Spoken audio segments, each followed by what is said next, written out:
You recognize Senator Gutierrez to speak on the bill. Thank you, Mr. President. Members, I rise today to speak against this bill. And Mr. President, I recognize that we have worked so hard, and I will keep my comments brief. I will forever stand up to speak when it comes to these gun bills. For some of you newer members that arrived this session, I know you all saw on the news what happened in Uvalde, Texas. I don't know that you saw the after effects of it, the investigations that were had and all of the questions. And I'm not going to sit here and talk about Uvalde today, not at length. I'm going to touch on it. I speak about that happened in those events a little bit differently now. I'm not... I don't cry about it as much as I used to. I'm more composed. I went through a lot.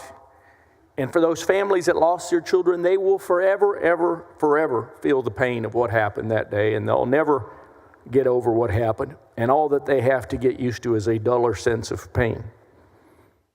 But I wanted to tell you about another shooting that occurred 2 days ago in Senator Middleton's district, or possibly Senator Alvarado or Creighton, because they all share a town called Baytown, Texas.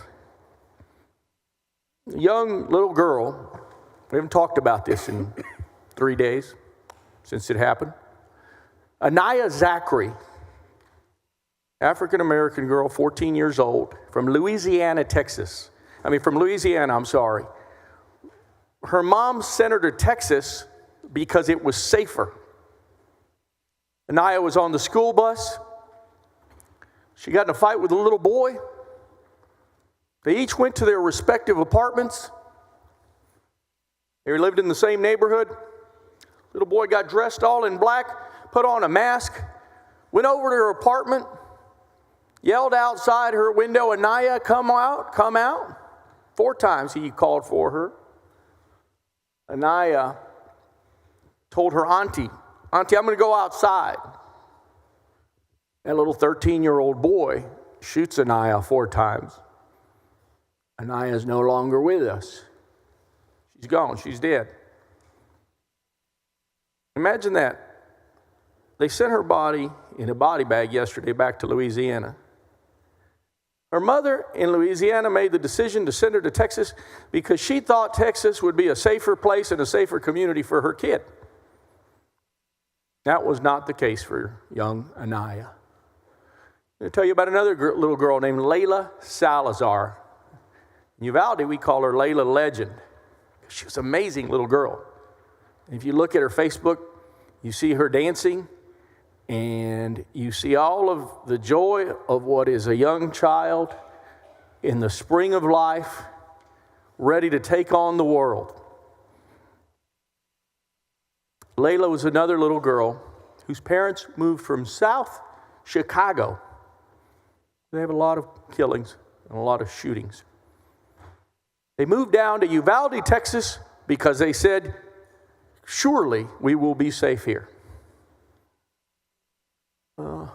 Layla's no longer with us. She was one of those 19 kids. And you've heard me talk about different kids along the way. You see, I've seen Layla alive in those videos. I've gotten to know her parents very well. They're friends of mine. And the sad part is that I also saw her dead. And so to you members that just got here, don't realize that I've seen hundreds of hours of dead kids. And it affects you. And it affects you. And that's why I stand up here today and talk about these types of bills. Both these 2 little girls and their families were looking to move to a safer place. It is incumbent upon us to create legislation to make our kids safer. We have a president that sits in Washington today who believes in extreme risk protective orders. We have an attorney general who sits in Washington today who was from Florida, and she believes in extreme risk protective orders. We have a United States Senator who was the governor from Florida who believes in extreme risk protective orders and passed an omnibus bill after that shooting at Parkland High School. Republican legislators from Florida passed a bill with many, many, many facets of extreme risk protective orders, along with age limits, along with safe storage laws. Imagine that.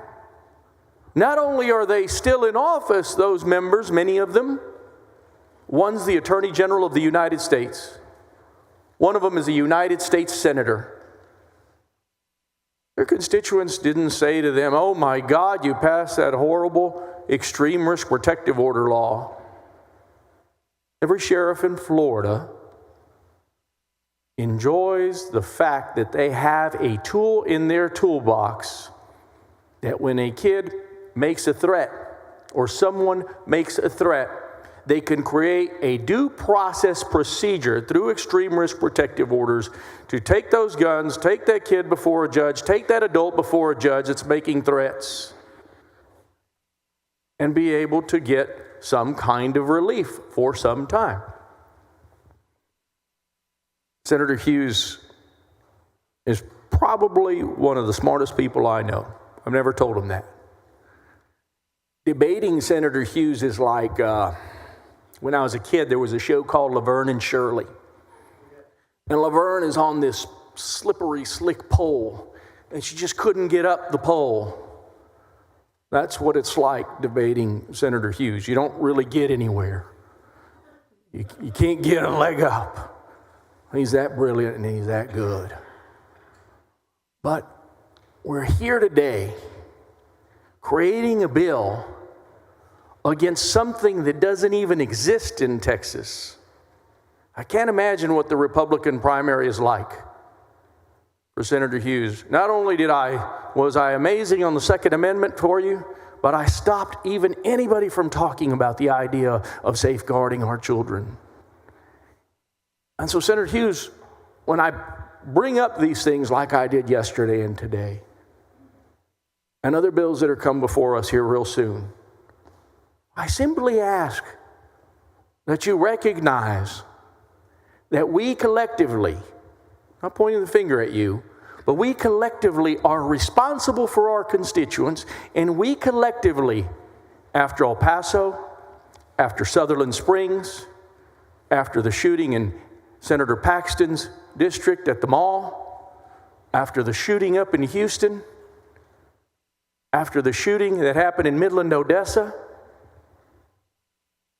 we collectively have done absolutely nothing by creating new legislation to safeguard children, other than putting the money in our schools, and that needed to happen for sure.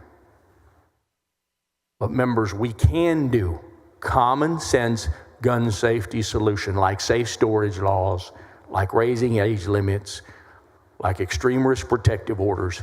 And I promise you, your constituents will have your back, because time after time and poll after poll, Republican men and women say they want extreme risk protective orders.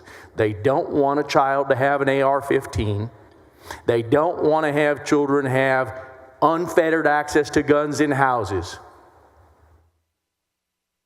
If that gun had been secured 3 days ago in that little boy's house, Anaya Zachary would still be with us today. If we had extreme risk protective orders, Salvador Ramos could not have done what he did. If we had extreme risk protective orders, the guy that put his SS Nazi symbol, "I'm here to kill you," on the internet over and over, wouldn't have happened. Patrick Crucius who put on emails and different sites over and over again that he was going to kill Mexicans, and people saw it, wouldn't have happened. We have the power to do great things. And with absolute power comes great responsibility. We can change things. Thank you, Mr. President.